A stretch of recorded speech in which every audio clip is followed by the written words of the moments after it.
오늘은 안식에 대해서 좀 이야기를 하려고 합니다. 안식.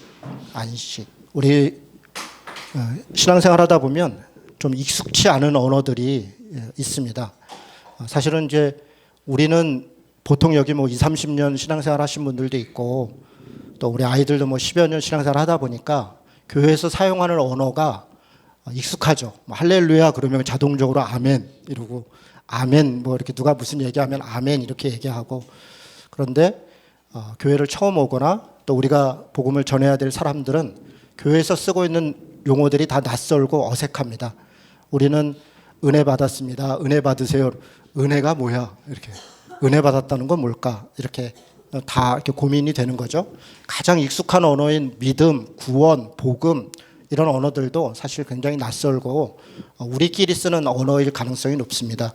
그 중에 하나가 안식이죠. 안식이라는 말이 뭘까? 쉽게 얘기하면 쉼입니다. 쉰다는 것. 우리가 신앙생활을 한다는 것은 쉰다는 것이다. 아니 주일날 이 놀러 가야 되고 아침에 잠자야 되고 굉장히 주중에 힘들었다가 오늘 하루 쉬는 날 나와서 예배 드리고 뭐 봉사하고 이것저것 하라 그러면서 무슨 또 쉼이 되나? 여러분 안에 또 그런 고민이 또 있을 줄 압니다. 저도 고등학교 3학년 때 88년도였는데 그때 처음 교회를 예수님을 만나서 고1 때 교회를 가서 지금까지 한 30여 년, 30몇 년 이렇게 신앙생활 하면서 주일날 매주 이렇게 교회 오는 게 어떨 때는 굉장히 즐거움이었고 어떨 때는 너무 감사했고 또 어떨 때는 뭐 친구를 만나러 오기도 하고 또 어떨 때는 정말 기쁨으로 오기도 하고, 그런데 늘 좋았기만 했겠습니까? 여러분도 마찬가지고 저도 마찬가지고 주일날 오는 게 때로는 피곤하고 때로는 의무적이 되기도 하고 때로는 정말 꼭 가야 되나 그런 생각도 있고 아마 우리 안에 뭐 비슷한 고민들도 있었을 것 같습니다. 신앙생활 하는 게 정말 안식이 될까? 정말 우리에게 쉼이 될까? 한번 좀 생각해 볼 필요가 있겠습니다.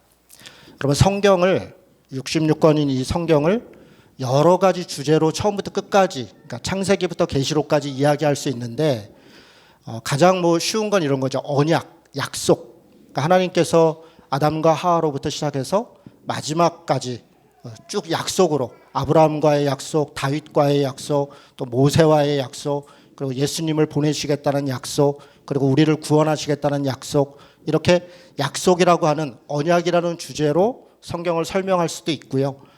또 어떤 경우에는 땅 혹은 산, 에덴 동산이라고 하는 지역에서부터 시작해서 가나안 땅을 들어갔다가 그리고 갈보리 산이라고 하는 갈보리 산, 그리고 새 예루살렘이라고 하는 새 하늘과 새 땅, 이런 곳까지 창세기에서 계시록까지 여러 주제로 성경을 일관성 있게 설명할 수 있는데 그 중에 또 하나의 주제가 안식입니다.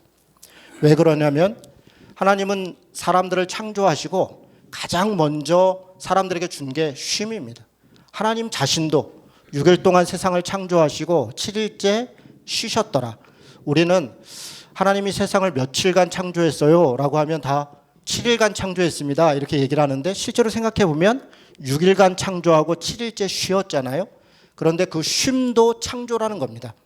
쉼도 창조의 일원이고 창조의 마침이고 또 다른 창조를 향한 힘이 그 쉼에 있었다. 그러니까 하나님께서 7일째 되는 날 쉬셨다는 것은 우리들도 쉬도록 한 것이고 그 쉼이야말로 모든 일하는 것과 마찬가지로 일과 동일한 그렇게 사람에게 필요한 것이고 중요한 것이다. 그렇게 말씀하시는 게 창조의 시작입니다.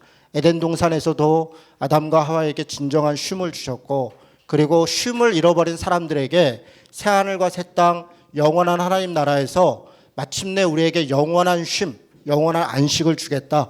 우리는 어쩌면 그 잃어버린 쉼, 잃어버린 안식을 찾아가는 과정이 곧 신앙생활이다. 그렇게 이야기해도 아마 과언이 아닐 것입니다.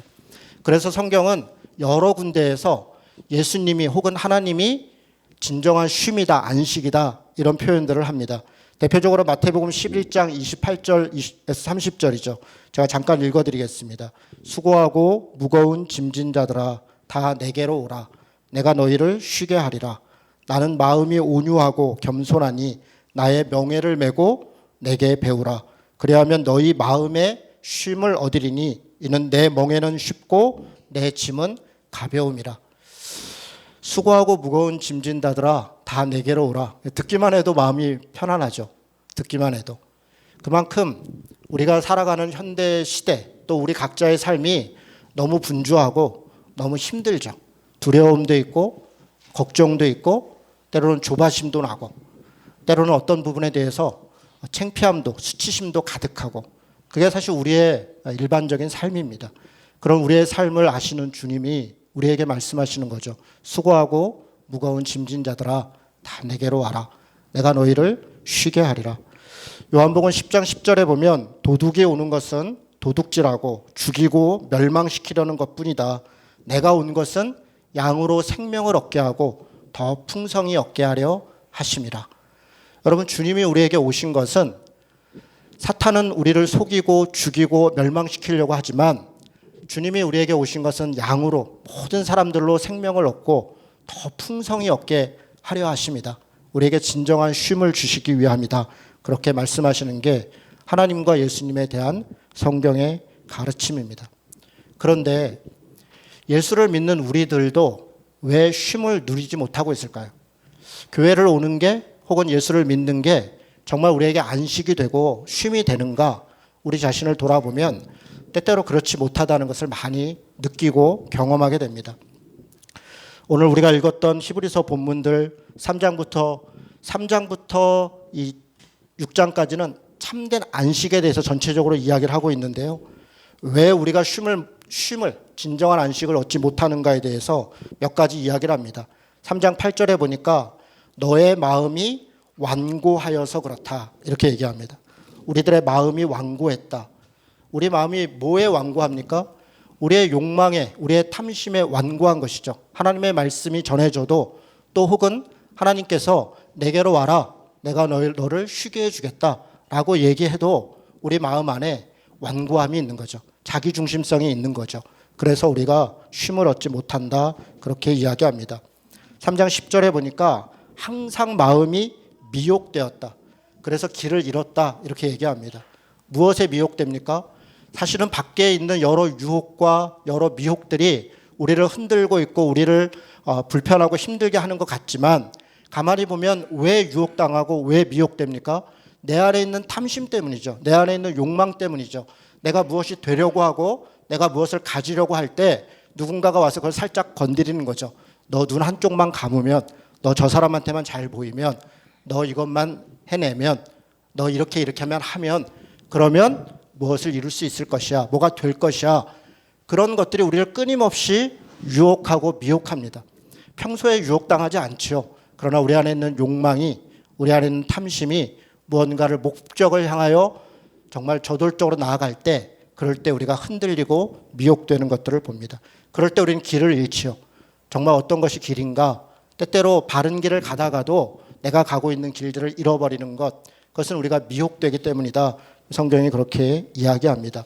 또 하나 우리가 왜 안식을 누리지 못하는가? 3장 12절에 보니까 악한 마음 때문이다. 그렇게 이야기했습니다. 우리 안에 악한 마음이 있죠. 누군가를 미워하고 누군가를 증오하고 때로는 죄를 통해서라도 내가 얻고자 하는 것을 얻으려고 하는 그런 악한 마음들이 그런 것들이 우리를 하여금 쉼을 얻지 못하고 끝까지 어떤 목적을 향하여 목표를 향하여 나아가도록 그렇게 우리를 채찍질하는 것을 보게 됩니다. 성경은 끊임없이 우리에게 탐욕과 욕망을 내려놓아라 그렇게 이야기합니다. 그래서 참 쉽지 않습니다. 우리 안에 때로는 이것이 합리화되죠. 저 자리에 올라가서 저 일을 하는 것이 누군가를 위해서 좋은 것이야. 목사도 마찬가지입니다. 교회가 크고 교회가 더 많은 사람들이 모이고 더 많은 어떤 위치와 자리에 올라가면 더 많은 일을 할 수 있다는 유혹이 끊임없이 사실 마음을 흔들고 그것을 합리화하려고 하는 생각들이 끊임없이 있습니다. 그런데 순간순간 돌아보면 내가 왜 목사를 하는가? 내가 왜 주님을 따르는가? 사실은 주님은 우리에게 더 많은 사람을 주님께 인도해라, 더 큰 교회를 세워라 그렇게 얘기하신 적이 없습니다. 주님은 끊임없이 우리에게 얘기하는 것은 한 사람을 돌아봐라. 잃어버린 양 한 명을 돌아봐라. 우리에게 주님이 맡기시는 겁니다. 세상을 위해서 오신 주님이 사실은 주님이 세상을 이끌고 계시는 것이고 우리는 그 일부분으로서 어떤 한 부분을 맡아서 그 일에 최선을 다하는 것입니다. 작은 일에 충성하기를 바라시는데 우리는 끊임없이 어떤 큰 일을 통해서 뭔가 주님을 위해 큰 것을 해드려야 된다는 생각에 사로잡히죠. 사실은 그런 생각들이 내 욕망이고 탐심인데 그런데 우리는 그것을 합리화합니다. 이것은 다 주님을 위해서야, 교회를 위해서야, 하나님을 위해서야. 누군가를 배제하고 차별하고 심지어는 억압하고 때로는 폭력을 사용하는 그런 일들까지도 다 하나님을 위해서 그렇게 한다. 하나님 때문에 그런다. 하나님을 지켜드리기 위해서 한다. 라고 우리는 합리화하는 것입니다. 가만히 돌아보면 자신도 알고 남들도 압니다. 그것이 하나님을 위해서가 아니라 나의 욕망과 탐심을 위해서라는 것을 우리 스스로가 누구보다 더 잘 알고 있습니다. 오늘 우리가 읽은 본문 앞과 뒤쪽에 그럼 도대체 성경이 말하는 참된 안식이 무엇인가에 대해서 몇 가지 이야기를 합니다. 첫 번째로는 3장 6절입니다. 여러분이 3장 6절 말씀 같이 한번 읽어볼까요? 3장 6절 같이 읽습니다. 시작. 그리스도는 하나님의 집을 맡은 아들로서 그와 같이 하셨으니 우리가 소망의 확신과 자랑을 끝까지 굳게 잡고 있으면 우리는 그의 집이라. 이 끝에 지금 말해 우리는 그의 집이라 이렇게 얘기해서 하나님의 집이다. 이 뒷부분에도 계속 같은 이야기들을 반복하고 있는데요. 참된 안식은 하나님의 집에 참여하는 것이다. 그렇게 이야기하는 것입니다.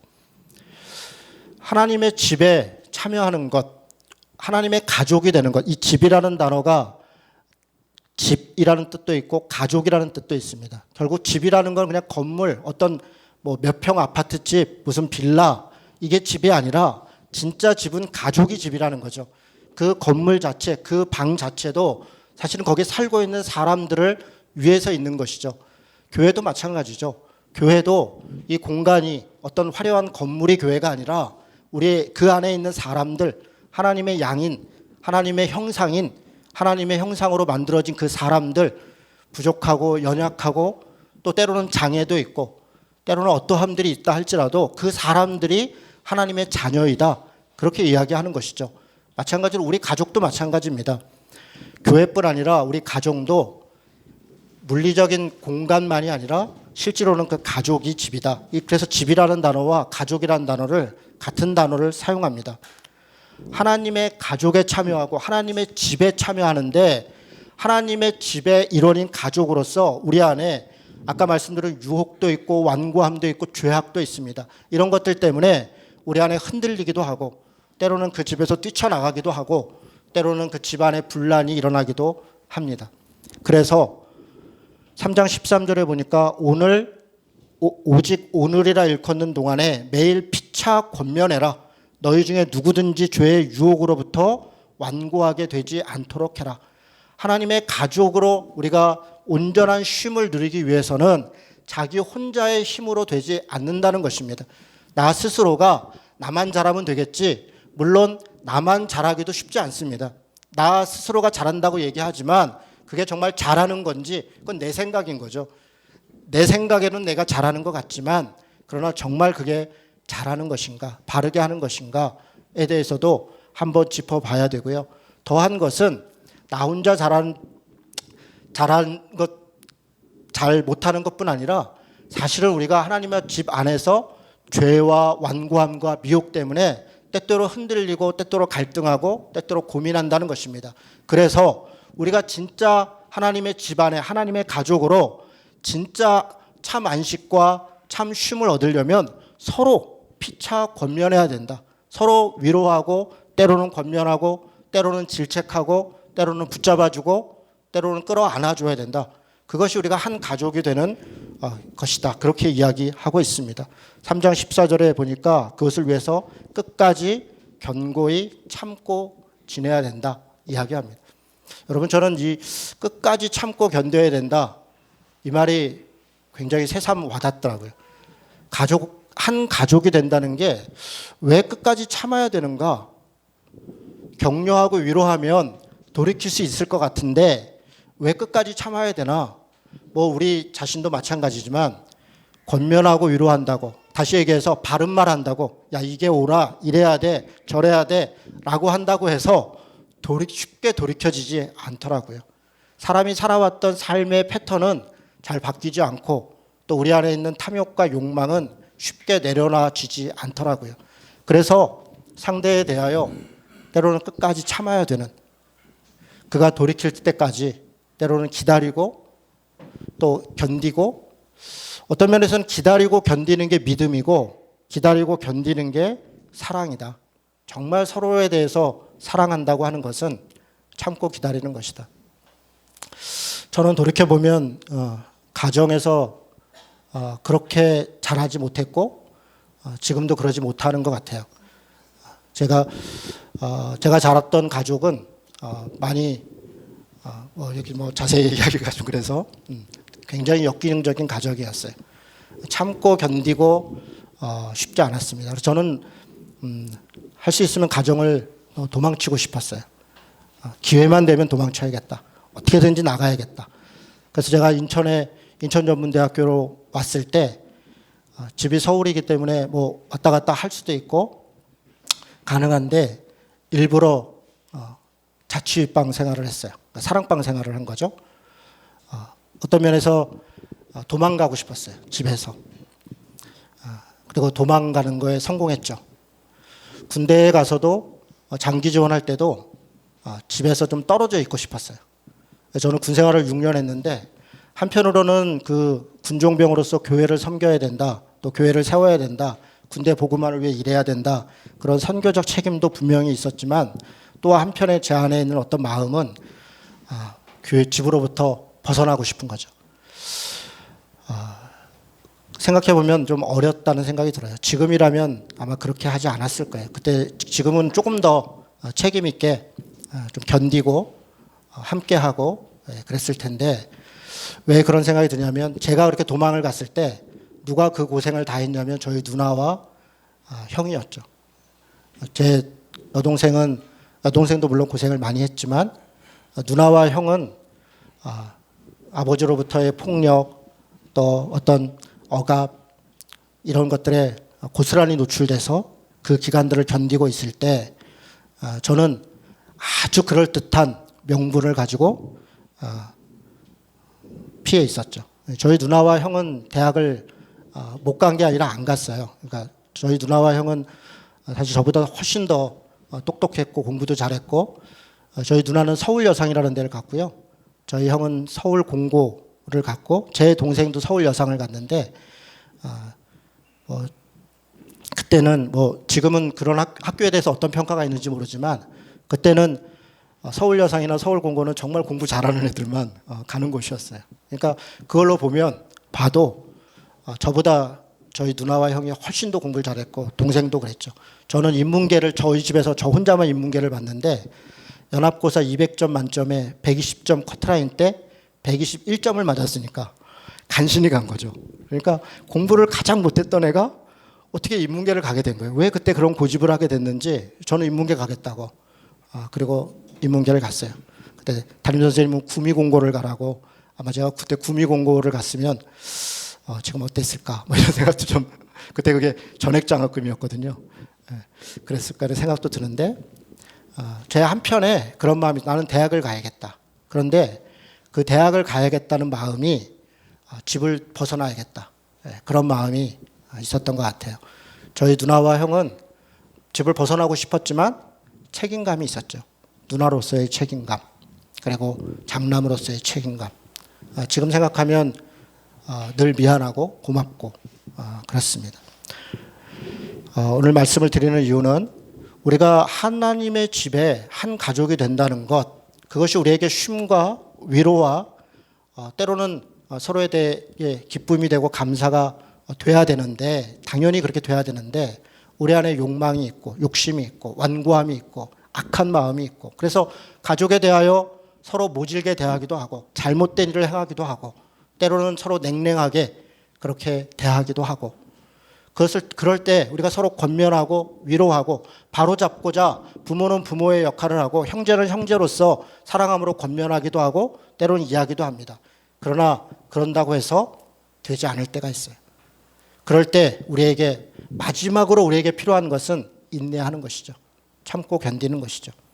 혹시 이 말이 폭력을 당해도 아주 엄청난 차별이나 배제를 당해도 무조건 참고 견뎌야 된다, 그런 말씀을 드리는 것은 아닙니다. 저는 그 폭력과 배제와 차별에 누군가는 그것에서 분명하게 저항해야 되고 제도적으로 그것을 보완해야 되고 때로는 이혼도 할 수 있고 그리고 자녀들이 그것을 뛰쳐나갈 수도 있다, 그렇게 생각합니다. 그러나 마지막에 우리가 그렇게 할 수 있다 할지라도 우리가 가족으로서 하나님의 집의 일원으로서 가족에서뿐 아니라 교회에서 우리가 어디까지 무엇까지 해야 될 것인가, 그것이 참된 안식과 참된 쉼을 찾아 우리는 여기저기 떠돌고 돌아다니지만 결국은 내 집에 내 가족들과 함께 할 때 정말 참된 안식과 쉼이 있다, 그렇게 말씀하시는 게 아닌가 그렇게 생각합니다. 두 번째로 생각해 볼 것은 4장 2절입니다. 여기는 좀 뜻밖의 얘기가 있습니다. 4장 2절 말씀 같이 읽도록 하겠습니다. 그들과 같이 우리도 복음 전함을 받은 자이나 들은 바 그 말씀이 그들에게 유익하지 못한 것은 듣는 자가 믿음과 결부시키지 아니함이라. 이 4장에는 그들이 나오고 우리가 나옵니다. 여기서 말하는 그들은 구약 시대에 있었던 광야 시대의 사람들, 또 혹은 모세 시대의 사람들, 여호수아 시대의 사람들, 아브라함 시대의 사람들, 구약 시대에 하나님께서 안식을 주시기를 약속하고 그것을 향하여서 계속 걸어갔지만 결국 참된 안식에 들어가지 못했던 사람들을 그들이라고 표현하고 있습니다. 그리고 예수님 시대 우리는 그러면 어떻게 우리는 참된 안식에 들어갈 것인가, 그들은 왜 참된 안식에 들어가지 못했는가에 대해서 이야기하는 겁니다. 여기서 이렇게 얘기합니다. 복음을 들었습니다. 그런데 그 복음을 믿음으로 결부시키지 못했다. 믿음으로 결부시키지 못했다. 여러분, 우리가 이 말씀을 얼핏 들으면 우리 안에 익숙한 교리와 신앙생활을 하면서 드는 즉흥적인 생각이 있어요. 그게 뭐냐면 이들이 듣기는 들었지만 믿지 않았다는 얘기구나, 하나님을 바로 믿지 않았다는 얘기구나, 그렇게 생각합니다. 아닙니다. 여기서 얘기하는 것은 믿지 않았다는 것이 아닙니다. 이 히브리서의 대상도 마찬가지고 히브리서가 인용하고 있는 시편 말씀이나 구약에 있는 말씀의 대상도 마찬가지고 지금 우리로 얘기하면 다 믿는 자들입니다. 믿는 자들이고 신자들이고 교인들을 대상으로 말하고 있습니다. 믿는 자들인데 문제는 그 믿음을 순종으로 행함으로 연결하지 않는다. 하나님의 복음을 들었는데 바른 믿음으로 행하지 않는다. 사실 그 이야기를 하고 있는 것입니다. 여러분, 우리는 믿음을, 제가 요즘에 히브리서 큐티를 하면서 계속 페이스북이나 카카오에 올리니까 카카오에 제 글을 읽는 한 분이 이렇게 묻는 거예요. 그날 제목이 순종은 행함이다. 제가 그런 제목으로 히브리서 말씀의 한 부분을 이렇게 묵상글을 썼습니다. 결국 히브리서가 얘기하고 있는 믿음은 믿는다는 생각 혹은 내가 믿는다는 고백만을 얘기하는 게 아니라 그 믿는다는 것을 어떻게 행하는가, 그게 진짜 믿음이다. 하나님의 말씀을 믿는다고 입으로만 고백하는 것이 아니라 그 말씀에 순종하는 것이고 그 말씀을 행하는 것, 그것이 참된 믿음이다 라고 설명하고 있는 것이 히브리서의 전체적인 이야기입니다. 그래서 그 이야기를 썼더니 밑에다가 목사님, 행함으로 구원받는다는 이야기신가요? 이거는 좀 이상한데요. 이거는 행위 구원론을 얘기하시는 거 아닌가요? 그래서 그러면서 에베소서 2장 8절을 딱 올려놨어요. 이 에베소서 2장 8절은 우리가 뭐 잘 알듯이 구원은 선물이다. 행위에서 난 것이 아니니 하나님이 주신 것이다. 이렇게 구원은 하나님의 은혜다, 선물이다, 행위에서 난 것이 아니다, 이런 말씀인 거죠. 그래서 그 말씀을 떡 올려놓고 제가 좀 더 안타까웠던 것은 큰믿음교회라는 곳과 똑같은 거 아니에요, 목사님 주장은? 큰믿음교회는 지금은 사랑 무슨 교회로 이름 바꿨죠. 그 사람이 변승우를 하는 사람이고, 그 사람이 지금 한기총의 정광훈 목사가 이단을 해제하고 지금 한기총 공동회장을 만들어서 지금 한기총에 들어가 있는 그런 사람이에요. 이단이고 사이비이죠. 그런 사람과 제가 얘기하는 게 비슷한 거 아닙니까? 그래서 제가 좀 안타까웠죠. 큰믿음교회랑 비교하는 건 조금 속상하고요. 하고서 밑에다 그냥 답글을 달았습니다. 이렇게 얘기했습니다. 2장 8절 9절이 분명히 그렇게 이야기하지만 10절에 에베소서 2장 8절 9절 말고 바로 이어지는 10절이 뭐라고 얘기하냐면 우리가 구원받은 자들은 구원받은 목적은 선한 일을 위함이다. 그래서 예수를 믿고 구원받은 자들이 하나님이 구원을 주신 것은 선한 일을 바르게 행하게 하기 위함이라. 이게 10절의 말씀입니다. 그러니까 우리를 왜 구원했는가? 우리에게 왜 은혜를 주셨는가? 우리에게 왜 쉼을 주었는가? 그것은 물론 우리가 불쌍하기도 하고 우리가 죄인이기도 하고 우리 안에 여러 가지 은혜가 필요하기 때문에 하나님이 거저 주신 것도 맞지요. 그러나 구원받은 자들에게 구원을 주신 목적은 우리가 선한 일을 하나님께서 우리에게 믿음으로 주신 그 믿음의 행함을 행하도록 우리를 구원하셨다. 그러니까 우리의 신앙이 어린아이에서 멈춰 있어서는 안 되고 장성한 분량까지 오늘 히브리서가 6장에도 계속 이야기하고 있는 것처럼 어린아이 같은 신앙에 머물러 있는 것이 아니라 장성한 자로 의의 말씀으로 하나님의 뜻을 행하는 것까지 나아가야 하는데 그렇게 나아가지 못함이 안타까운 것이죠. 그런 이야기들을 쭉 이야기하고 몇 마디 주고받고 했는데요. 오늘 말씀이 이야기하는 게 바로 그런 것입니다. 우리가 왜 쉼을 얻지 못하는가? 우리가 왜 안식을 얻지 못하는가? 믿는다고 하면서 사실 우리가 믿는다고 하면서 믿음을 고백하지만 그 믿음의 역사, 하나님을 믿는 그 말씀으로 때때로 우리에게 주어지는 유혹, 어떤 탐심, 어떤 사탄의 어떤 공격, 여러 가지 것들을 이겨보지 못하기 때문에 그런 거다. 날마다 넘어지고 하나님의 말씀, 그 여러 가지 것들에 무릎 꿇고 그것 때문에 우리 안에 번잡함이 계속 있는 것입니다. 여러분, 무엇이 정말 평화일까? 저는 이렇게 파도도 치고 때로는 열등감도 있고 교만심도 있지만 이렇게 평정심이 있는 거 있잖아요. 평정심. 전쟁이 일어나고 때로는 우리 주변에 각종 어려운 일들이 벌어지지만 그것을 우리가 충분히 같이 고민하고 같이 싸우고 때로는 같이 해야 되지만 그 속에서도 두려워하지 않고 수치심에 빠지지 않고 열등감에 빠지지 않고 자만심에 빠지지 않는 그 자존감 있는 평정심, 고요함. 태풍이 불어도 그 안에 있는 태풍의 눈과 같이 그 안에 고요함. 우리가 성령에 충만하다는 것은 저는 그 고요함이라고 생각합니다. 우리가 왜 우리 스스로를 점검할 때 내가 정말 지금 믿음이 있는가, 믿음이 어떤가를 점검할 때 정말 내가 고요한가, 내 주변에 일어나는 어떤 일들 때문에 내가 허둥지둥대고 있는가, 그것 때문에 두려워하고 있는가, 낙심하고 있는가, 전전긍긍하고 있는가. 때로는 쬐끄만 작은 어떤 이룬 것 때문에 내가 교만해서 누군가의 이걸 막 자랑하고 싶고 나를 막 드러내고 싶고 그런 마음이 막 가득 차 있다면, 굉장히 이렇게 올라가 있고 내려가 있다면 저는 그것은 믿음의 상태가 아니다. 정말 우리에게 믿음의 상태는 고요한 상태이다. 고요한 상태.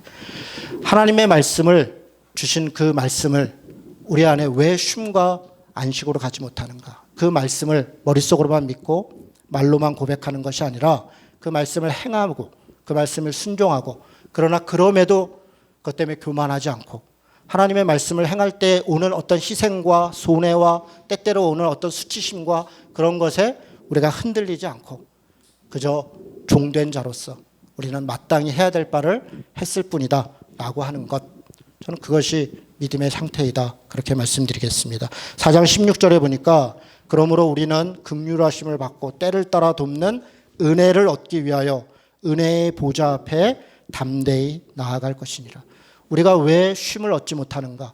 하나님의 보좌에 나아가야 될 때 나아가지 않기 때문에 그렇습니다. 오늘 말씀은 그 이야기를 합니다. 왜 우리는 하나님의 보좌에 나아가지 못합니까? 한편에서는 교만함 때문이죠. 내가 나 스스로 충분히 다 할 수 있다라고 생각하기 때문에 하나님을 믿지 않고, 하나님을 믿는다고 하더라도 하나님의 도우심을 구하지 않고 하나님 앞에 엎드리지 않는 것, 한편에는 교만함이 있습니다. 또 한편에는 열등감이 있는 것이죠. 나 같은 놈을, 나 같은 자를 하나님이 정말 용서해 줄 수 있을 것인가? 나 같은 사람에게도 하나님이 은혜를 주시겠는가? 나 같은 사람도 하나님이 사용하시겠는가? 그런 열등감이 우리로 하여금 하나님 앞에 나와서 우리의 마음을 내려놓고 그의 은혜를 구하지 못하게 하는 것입니다.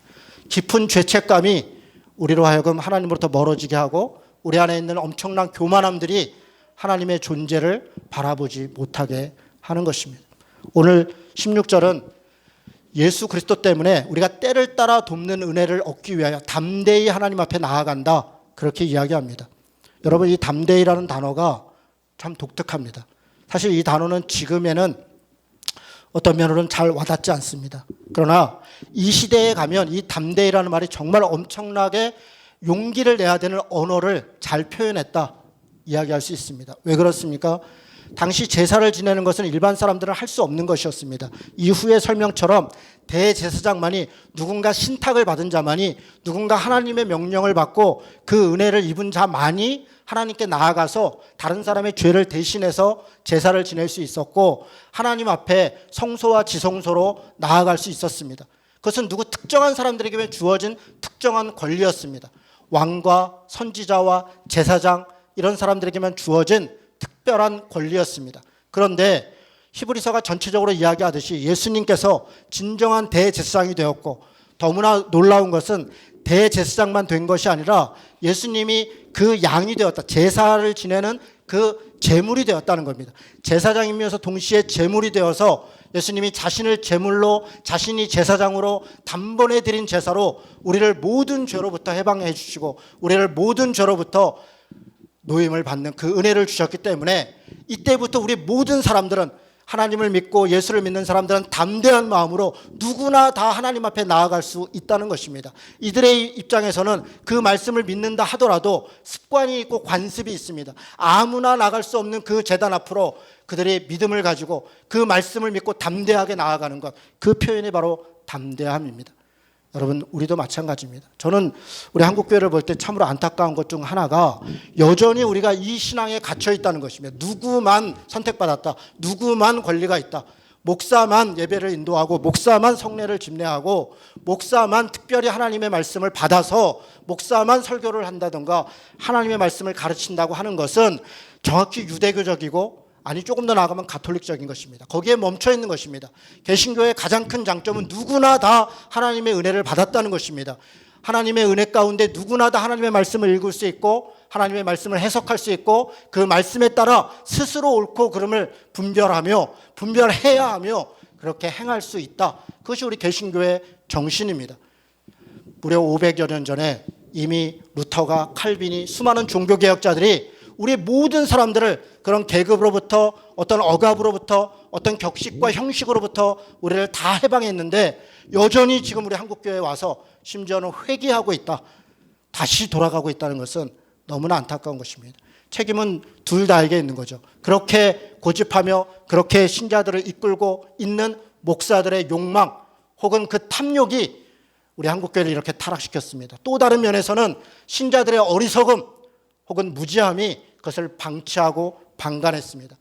하나님의 말씀을 읽고 해석하고 그것을 행하는 것에 대해 충분히 치러야 될 대가가 있습니다. 시간을 내야 되고 공부를 해야 되고 그 말씀을 행하는 데 있어서 때때로 오는 희생과 손해를 감수해야 합니다. 그러나 많은 신자들이 그것을 하지 않으려고 합니다. 그저 설명해 주는, 해석해 준 말씀을 들으면서 그래, 그렇게 살지, 뭐 그러면 맞겠지, 책임지지 않으려고 하니까 아무것도 도전하지 않는 것입니다. 그런 모든 것들이 누군가에게 특별한 권한을 주었고 누군가를 특별하게 만들었습니다. 오늘 국회의원 하시고 구의원 하시는 분들이 교회를 방문해 주셨는데 저는 정치가도 마찬가지라고 생각합니다. 국회의원이든 정치가이든 사실 다 국민을 대신하는 자들 아닙니까? 그래서 국민이 때로는 감시도 하고 때로는 소환도 하고 때로는 잘하는 것은 잘한다 하고 못하는 건 못한다고 해야 하는데 맡겨놨으니까, 투표했으니까 그 다음부터는 알아서 하겠지. 그것이 우리 대한민국을 지금까지 이렇게 만들어 왔습니다. 그것을 다시 되돌린다는 것이 간단치 않습니다. 저는 지금 일어나고 있는 수많은 정쟁과 여러 가지 아픔들을 바로 그것을 바로잡는 과정에 오는 것이다. 이 과정에서 우리 스스로가 겪어야 되는 손해가 있습니다. 때로는 우리가 감당해야 될 몫이 있습니다. 그동안 우리가 방관하고 회피하면서 누려왔던 것들을 지금은 바로잡는 과정에 겪어야 되는 손해들이 있다고요. 그것을 우리가 져야 될 책임들이 있단 말이에요. 정치도 마찬가지고 종교도 마찬가지입니다. 아니, 법도 마찬가지고 언론도 마찬가지입니다. 모든 것이 다 마찬가지입니다. 정말 깨어있는 시민들, 스스로 생각하고 스스로 행동하는 사람들이 나라를 바로 세우는 것이고 교회도 바로 세우는 것입니다. 이렇게 이야기하고 참으로 부끄러운 말씀을 하나 드립니다. 저는 목사로서 우리 신자들뿐 아니라 정말 우리 비신자들까지도 너무나 부끄러운 시대를 살고 있다 생각합니다. 정말 용서를 구하고 싶습니다. 지금 한국교회에서 나오고 있는 이야기들은 정말 이건 너무나 부끄러운 얘기입니다. 시정 잡배들도 이렇게 하지 않습니다. 그런데 한기총 대표라고 하는 정광훈 목사는 정치권에 대해서 왈가왈부하는 정도를 넘어서, 물론 종교가 정치에 대해서 이야기할 수 있습니다. 옳은 것은 옳다 얘기하고 그런 것은 그르다 할 수 있습니다. 종교와 정치가 완전히 분리돼서 딴 세상에 사는 것이 아닙니다. 우리는 기독교인으로서 성경의 가르침이 정치에 올바로 반영될 수 있도록 그렇게 기도하고 때때로 최선을 다해서 행동하고 필요에 따라서는 그 일에 가담해야 합니다. 일제시대에 신사참배뿐 아니라 나라를 뺏기는 일이 있다면 신사참배만 거부해야 되는 것이 아니라 나라를 되찾기 위해서도 기독교인들도 당연히 일해야 되는 것입니다. 우리 기독교인들이 그것을 자랑스러워하고 있지 않습니까? 단지 종교적으로만 신사참배를 하지 않았다, 그것을 우리가 자랑하는 것이 아니라 3.1운동서부터 시작해서 그 모든 과정에 기독교인들이 믿음으로 나라를 찾기 위해서 얼마나 많이 희생했는가, 그것을 우리는 지금도 자랑스럽게 생각하고 이야기합니다.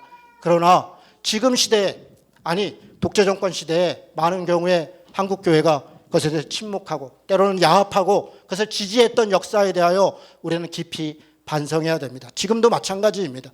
하나님의 말씀에 위배되는 것들에 대하여 때로는 종교는 성경의 가르침에 따라 때로는 저항하고 때로는 협력해야 되는 것이 우리 종교의 모습입니다.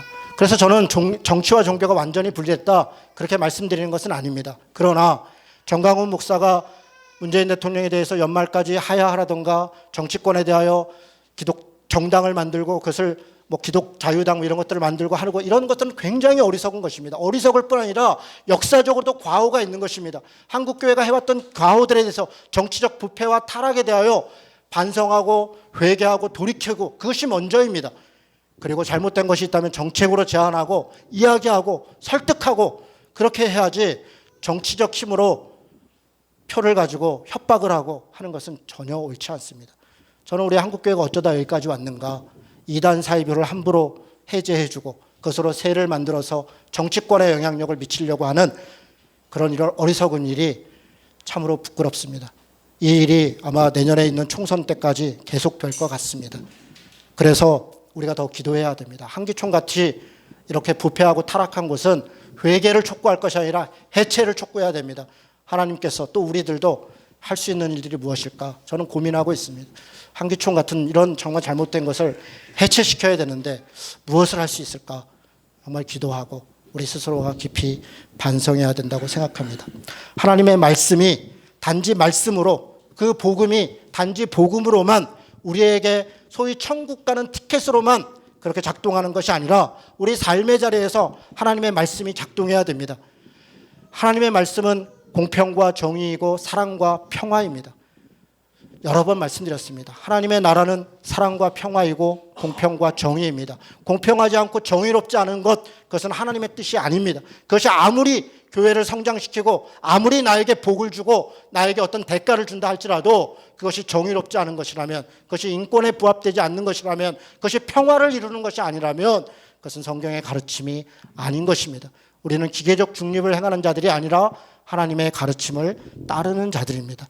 그것이 성경이 지금 우리에게 참된 안식을 줄 것이다 그렇게 이야기합니다. 4장 3절 말씀을 잠깐 보겠습니다. 이미 믿는 우리들은 저 안식에 들어가는도다. 여러분, 이 말씀은 참 우리에게 위로가 됩니다. 여러 우리의 부족함에도 불구하고 오늘 말씀은 우리가 참된 안식에 들어갈 것이다. 그런데 무엇이 참된 안식에 들어갈 것인가 라고 얘기는 아까 읽었던 2절 말씀에서 연결되어 있습니다. 2절 말씀은 뭐라고 얘기했습니까?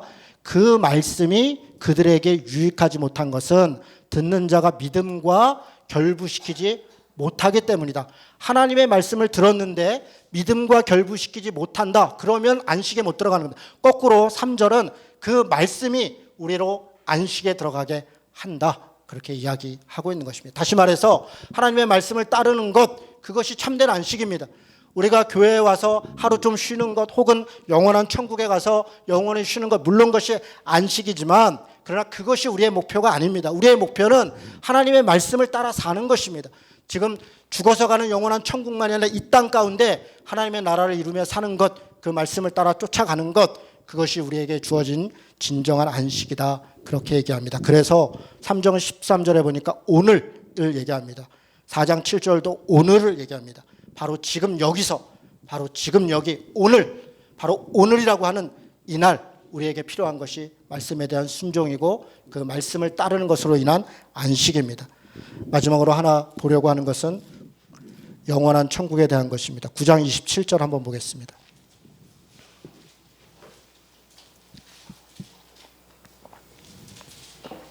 9장 27절 같이 읽습니다. 시작. 한 번 죽는 것은 사람에게 정하신 것이요 그 외에는 심판이 있으리니. 여러분, 히브리서는 계속 말씀드린 것처럼 지금 이곳에서 하나님의 말씀을 순종하는 것을 굉장히 많이 강조합니다. 그러면서 4장 3절도 그렇고 4장 11절도 그렇고 영원한 안식에 들어갈 수 없다. 이 말은 영원한 천국에 대한, 영원한 삶에 대한 이야기를 계속합니다. 심지어 4장 11절에는 하나님의 말씀을 온전히 따르지 않는 자는 그가 마지막 때에는 불사름을 당할 것이다. 6장 8절이네. 6장 8절에 보면 마지막에는 불사름을 당할 것이다. 영원한 삶에 대해서 이야기하고 있습니다. 그리고 아까 읽었던 9장 27절은 모든 사람은 다 한 번 죽는 것이다. 모든 사람은 다 한 번 죽는 것인데 그 후에는 심판이 있다. 누군가에게는 영원한 안식으로, 누군가에게는 영원히 불사름으로 들어갈 것이다. 여러분, 저는 이 말씀을 그대로 믿습니다. 이 땅에 있는 온갖 불의와 부정의와 우리가 아무리 노력해도 해결할 수 없는 온갖 부패함들, 그리고 정말 악한 자들이 떵떵거리고 정말 편안하게 사는 삶들을 바라보면 정말 하나님 나라가 없이는 하나님의 공평도, 그 정의도 이루어질 수 없다라고 생각합니다. 이 땅에 우리는 최선을 다할 것입니다. 우리는 또 최선을 다해야 합니다. 그러나 우리가 분명히 알아야 할 것은 이 땅에 영원한 하나님 나라는 오지 않습니다. 이 땅은 계속 부패할 것이고 이 땅은 계속 타락해 가는 것입니다. 우리는 우리가 해야 될 최선의 것들을 오늘이라 일컫는 날 서로를 격려하면서 하나님의 말씀을 따라 참된 안식과 참된 쉼을 따라 우리가 이 땅에서 하나님 나라를 위해 살아가야 되지만, 그러나 우리의 목표는, 우리의 방향은 영원한 하나님 나라에 있는 것입니다. 이 땅에서 모든 걸 다 이룰 것처럼, 다 가진 것처럼 살아간다면 우리도 필연코 부패하고 타락할 수밖에 없습니다. 이 땅의 삶이 전부라면 누가 타락하지 않을 수 있겠습니까? 누군들 이 땅에서 하나님의 말씀을 따라 온전히 살 수 있겠습니까? 우리는 이 땅의 삶이 다 아니라고 믿기 때문에 모든 걸 절제하며, 모든 걸 참으며, 모든 걸 인내하며 끝까지 참고 주님의 나라에 가는 것입니다. 저는 우리 사랑하는 성도들이 주님 안에서 이 참된 안식을 누리시기를 바랍니다. 이 땅에 살아가는 동안 몸이 쉬지는 못하지만 말씀을 따라 사는 삶의 안식, 그 기쁨, 그 역사, 그것을 날마다 누리며 살고, 그리고 궁극적으로는 영원한 하나님 나라에 들어가서 정말 하나님과 함께 영원히 사는 그런 안식을 누리시기를 주님의 이름으로 축원합니다. 아멘.